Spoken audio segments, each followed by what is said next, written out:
Well, I was just wondering, how did the culprit get into Makoto's room in the first place? Which is a great question. Yes. How did the killer get inside?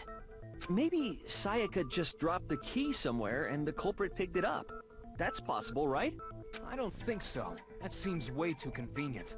Then, maybe someone picked the lock? Negative! If you remember, Monokuma made it quite clear that the locks are all unpickable. It's true. Fine. How about this? The killer got in the easy way. They could have knocked and said they wanted to talk or something, and Miss Maizono just let him in. No, that can't be it either. Oh, trying to argue against me? Sounds like someone doesn't know his place. Shut up, Hifumi! Hello? Why exactly can't that be it? But she asked me to do something in particular because of how frightened she was. The answer, that's the answer right there. He'll say Sayako could have gone in because the switch rooms. I got it! Because Sayaka was already scared, remember? That's why she asked me to switch rooms in the first place. The same goes for you, Sayaka. No matter who it is, don't open your door for anyone. Even if I'm sure it's you, I absolutely won't open it. Otherwise, what's the point of even switching? Knowing what she'd been through, I just can't believe she would have opened the door for anyone. What if her being scared was a lie? Huh? Well, what the hell is that supposed to mean? Why would she lie about something like that? Because she's I know devious. you don't want to consider it, but look at this and tell me. Can you still deny the possibility? Huh? There's something I want to talk to you about. Just us two. In 5 minutes, come see me in my room. Check the nameplates to make sure you don't get the wrong room, okay? I found a notepad during my search, and I shaded in the top sheet with a pencil. And these are the words that appeared. Oh man! I've totally seen people do that on detective shows. When you write, it can leave an imprint. Sketch over the next sheet of paper, and you can see the words. Wow. When I saw that, I was like, holy crap! I better make sure I rip the paper out before I use it from now on. It's a pretty old-fashioned technique, but even the classics can be surprisingly useful sometimes. Damn. Oh, and I should also mention, I found the notepad on the desk in Makoto's room. Huh? Which means, only someone who had been in Makoto's room before the incident could have written it. Then either it was Makoto who lived there, or Sayaka who switched rooms for a single night. So, Makoto, did you write this? No, I didn't. But And someone's playing games. Of course you didn't, because the note also bears a perfectly legible signature. Sayaka's signature. Oh, shit. Then that note... Sayaka wrote it? but why? Why would she write that? The note was likely her way of getting in touch with a certain someone. She must have slid it under their door to let them know she wanted to meet with them in secret. If you got an invitation like that from the ultimate pop sensation, what young man could resist? Of course, I'm only into 2D, so it wouldn't have any effect on me. Shut up, hamster! But can we be sure anyone even got this note? And honestly, even if they did, I do not think they are at all involved in what happened. Huh? What makes you say that? Yeah, what the hell? Would you like to hear what I have to say? Yes. Very well then. Pay attention. You two-faced bitch.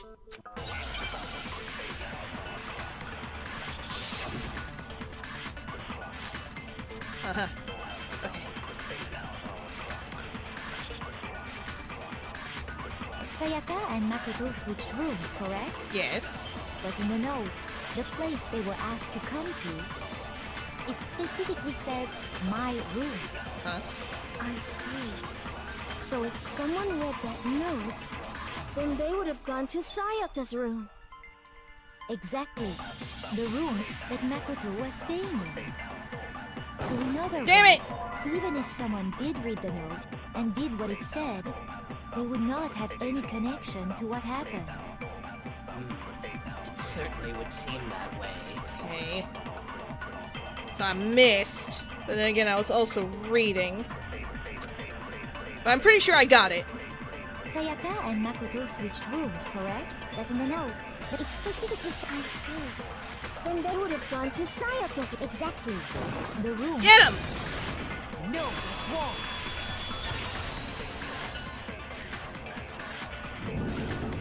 The nameplates on Mai and Sayaka's rooms got switched. They got switched? Yes. That's right. The nameplates got switched, just like the rooms themselves. As a result, the nameplate on Sayaka's room actually had Makoto's name. And the nameplate on Makoto's room had Sayaka's. So what you're saying is, the room Sayaka was staying in was actually marked as her room. Then It's a setup. someone did do what the note said. They would end up at Makoto's room where Sayaka was. Plus, their rooms are right next to each other, so switching the nameplates would be no problem. And the one who switched the names was... Well, of course it wasn't you, right, Makoto? Right. Right? Okay, then who did it? Only one person could have switched the name plates. The only person who knew that we had switched. I got it! Me and Sayaka were the only ones who ever knew about us switching rooms. So the only other person besides me who would even know to switch the nameplates was Sayaka. You can also infer as much from her note. There's something I want to talk to you about. Just us two. In 5 minutes, come see me in my room. Check the nameplates to make sure that you don't get the wrong room, okay? She specifically tells the reader to check the nameplate. She would only have written that if she knew the nameplates had been switched. But why would she switch them in the first place? She wanted someone to come to the room she was in, and also hide the fact that it was Makoto's room. What? Inviting someone to your room, but not telling them you'd switched rooms. Why would anyone do that? To understand that, Uh-huh. we first need to understand what happened after she invited the person into the room. That's where the answer lies. What happened then was probably whoever she invited over came in and attacked her. We figured it out! We know who did it! Whoever she invited over is the culprit! But we still don't know who it is, you goddamn idiot! Sayaka fought with her killer there in the room, yes? Yes. Perhaps the answer to our previous question lies in that initial struggle. Yes. Yes, I think you're right. Then... we just have to figure out what happened during the fight, right? That reminds me. There was a replica sword at the murder scene. Was that perhaps used during the fight? Oh yeah. What's the deal with that sword? Sayaka suggested I should hold on to it. I thought it might come in handy if I had to defend myself. It seems pretty likely that the killer used it to break Sayaka's right wrist. How the hell could you possibly know that's what broke her wrist? It's because of the glimmer.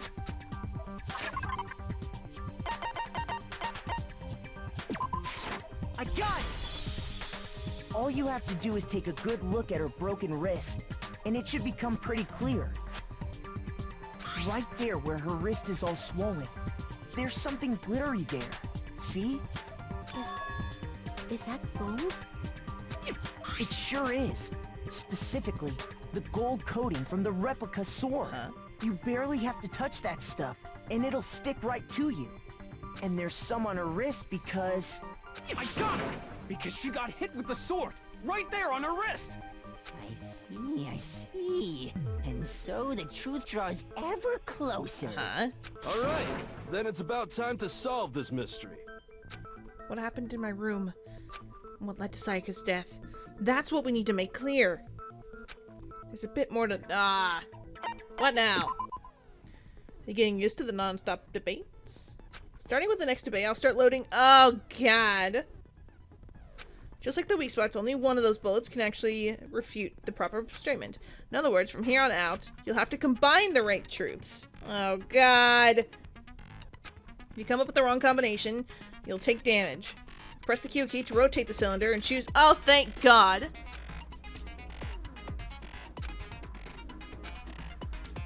By the way, the logic difficulty is set to kind, so fewer bullets will be lit in the cylinder. For purpose this time, the logic... Well then, good luck!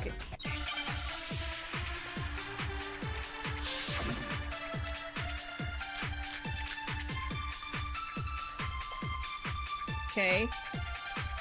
When the fighting broke out, the culprit grabbed the sword. And that's when the first blow was dealt. Uh-huh. A sword-based sneak attack. Bam! No, that's wrong.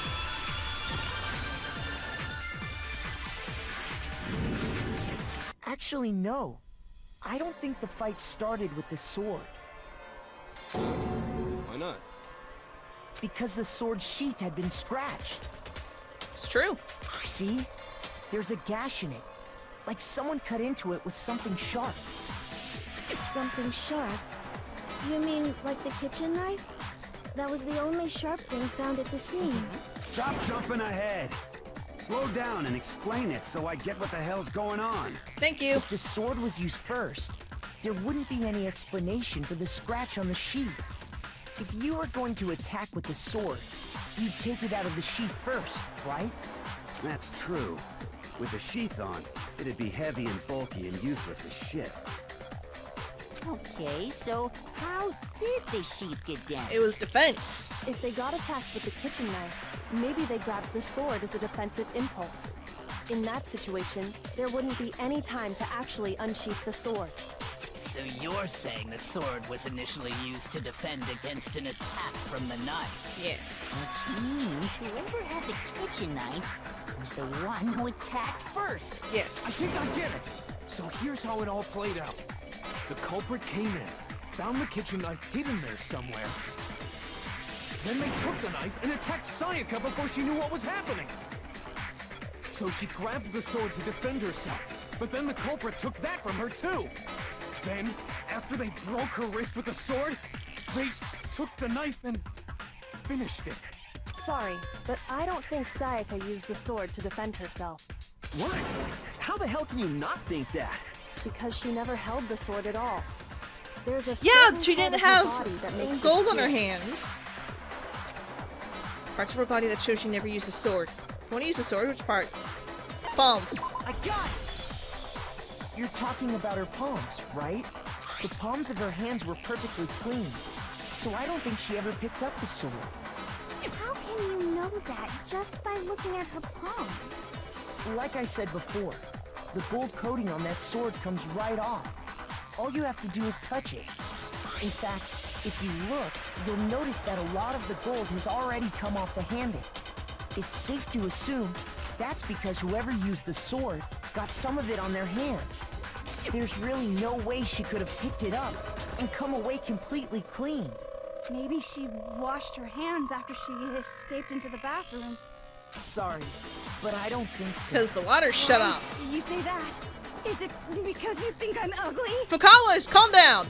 No, that's not it at all.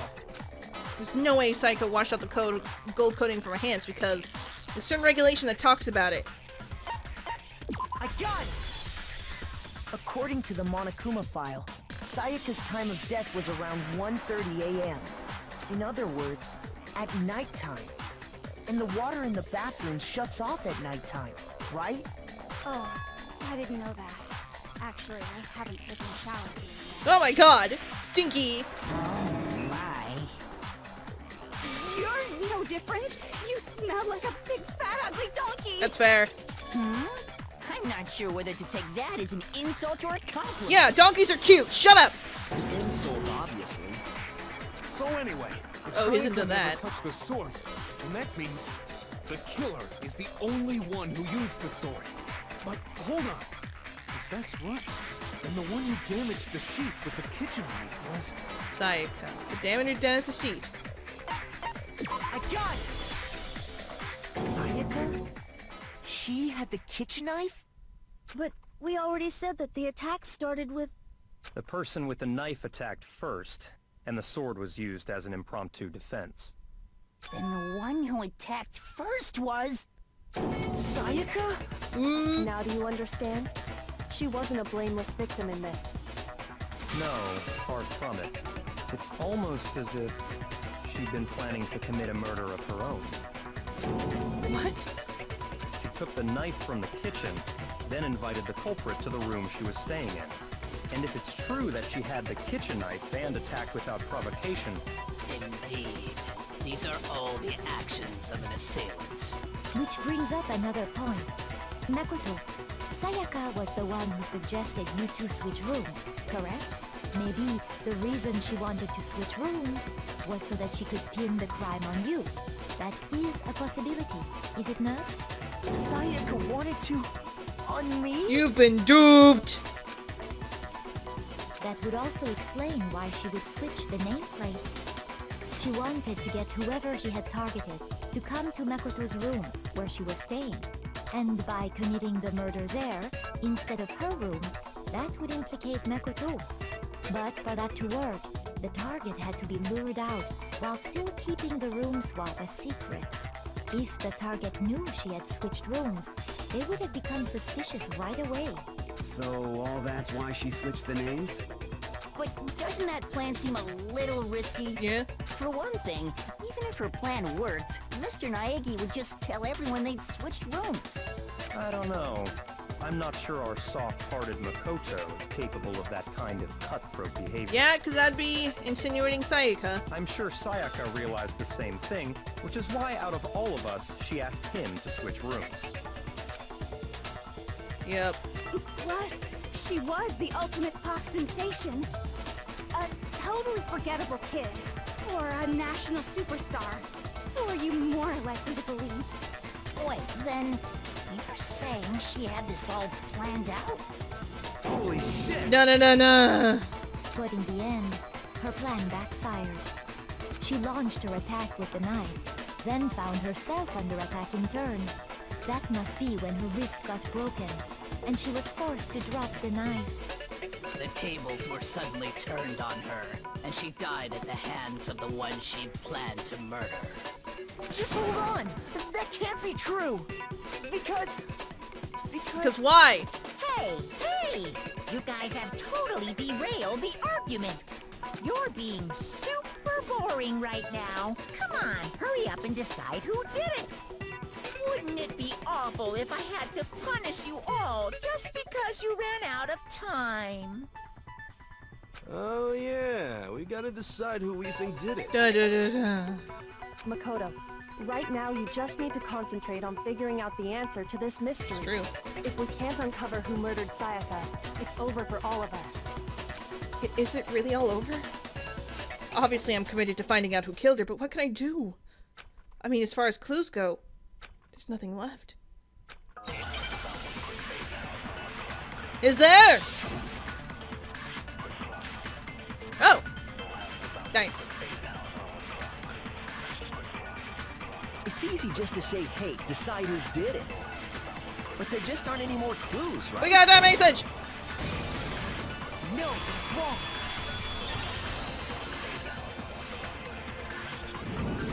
She did. There still might be one clue left.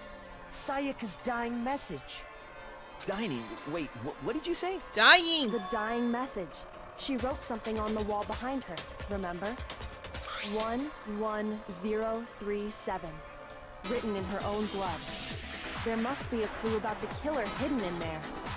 Well, before we get too far into that, I need to ask, can we really be sure that Sayaka is the one who wrote it? Yes. There's no question that Sayaka wrote it. I got it! Her left index finger had blood on it. That could only be because she used that finger to write the message. I see. She broke her right wrist during the fight, so she'd have to use her left hand to write. Sure. I think we can all agree Sayaka wrote it. But still... Yes. What the heck do those numbers mean? 11037? I don't know. I see a smudge. I see a smudge between the 1-1. Hey, Chihiro. You're a computer nerd or whatever, right? You should know all about numbers and shit. No, that's not... Yes, I'm a programmer, but I don't see any kind of meaning in these numbers. Of course. It's because they're not numbers. Oh, yeah, it looks like... Huh? What? No, it's just a look at the numbers, assuming they're not numbers. Don't these first two, 1-1, look less like two numbers and more like one letter? Yes. Ah, you're right. The connecting line is barely there, so I assumed it was 1-1, but looking at it now, you could also read it as an N. Whoa, you might have finally just said something worth a shit. Thank you, Mondo. Our little gray cells are really getting excited now. Shut up! But even if that really is an N, N037, doesn't make any more sense than before. Damn it, it's no use, I just don't know. Rotate the image 180 degrees. Thank you. Huh? Rotate it. I think maybe I see something. Oh my god. Now I see. She wrote down the killer's name. Huh? You just shot past the clue part and right onto who did it. So, whose name did she write?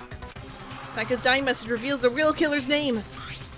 If you turn her message, she become crystal clear. It says Leon. Here's my answer. The key to solving this mystery was simply to rotate the writing 180 degrees. If you turn the message around, it becomes the letters L-E-O-N. L-E-O-N, or more accurately, Leon. What the hell are you talking about? It's just a coincidence. Yeah? It's just a bunch of random squiggles that happen to look like my name. I don't know. No, it's not random at all. She wrote that message on the wall behind her as she was leaning up against it. In that position, she couldn't move to write normally, and had to write upside down, as it were. And as a result, when you look at it standing in front of her, it ends up getting flipped. Try it for yourself if you want. Write something sitting like her, and the letters will be inverted. That sounds like one hell of a stretch to me. I don't know. I'm the killer? You can't just go and say shit like What that. are you doing? If you're not the killer, then why did you try to destroy the evidence? Huh? You know what I'm talking about, right, Makoto? Oh, sorry.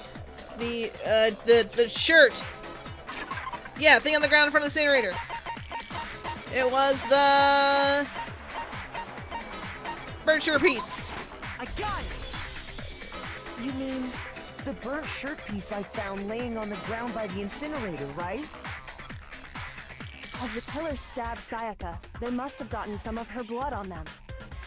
And to dispose of the shirt covered in the victim's blood, they threw it into the incinerator. But one piece burned off and got left behind. And the killer didn't notice. If they had, they most certainly would have panicked. Isn't that right, Leon? But is one scrap of fabric enough to conclude that Leon is guilty? Yeah, I mean, Leon's not the only one wearing a white button-up. That's right. There are plenty of other people here with shirts like mine. With just that one little charred piece, there's no way you can say for sure who it belongs He's to. not even wearing a white button-up. He's wearing a t-shirt. You're right. That alone isn't enough. But there are some other points that may reveal the truth. Are you finally starting to understand? The answers to all the riddles are right here. Yeah, I think so. I think. The burnt remains of the button-up shirt, which the killer wasn't able to get rid of. There's something about we need to pay attention to.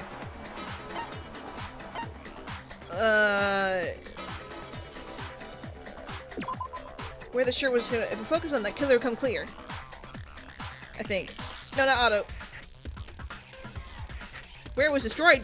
Talk about the trash room incinerator, right? How the fuck is that supposed to make anything clear? Shoot! Ah, fuck. I thought I had it.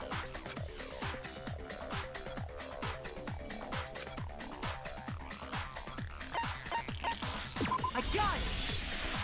If you look closely at how the shirt was disposed of, we should be able to figure out who the killer is. Oh yeah, that's a good point. I think I know what you're gonna say. You can't reach the incinerator without opening the gate in front of the trash room, right?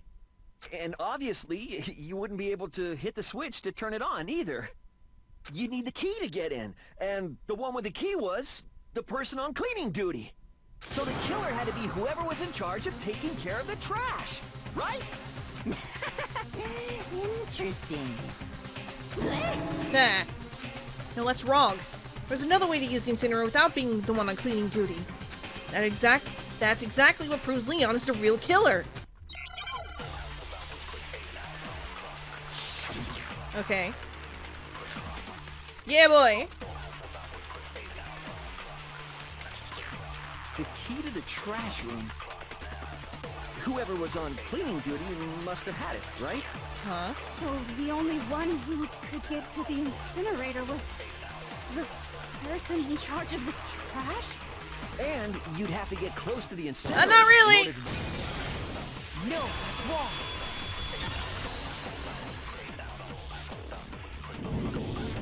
Hold on. I think I know how someone could dispose of the evidence without using the trash room key. But if you can't get past the gate, you couldn't possibly turn on the incinerator, could you? Yes, you could. If you used this. What is it, some kind of glass ball? It's busted to hell. Actually, it was supposed to be a crystal ball, but, But how would you use it? The killer had to use the glass ball. He threw it! I got it! The killer simply took aim at the incinerator switch and threw the ball through a gap in the gate. All they had to do was hit that switch, and the incinerator would come to life. Someone threw a gap in the gate? Remember what you said before, Hifumi? Huh? So someone turned the incinerator on! Very strange. I was certain it was off last time I was down here. Perhaps it was the work of a fairy. Hifumi had the key, so the only way the incinerator could have been turned on without his knowledge was because the killer was able to hit the switch without opening the gate. Once they got the incinerator going, all they had to do was ball up the shirt and toss it in. Hey, come on! What the hell is this? All you have to do is look at the scene to know that the killer never actually went inside the trash room. The shards of broken glass, the incinerator left running, the piece of shirt that escaped the fire. If the killer had been on cleaning duty, the evidence would have been taken care of much more thoroughly. Wait, no, just hold on.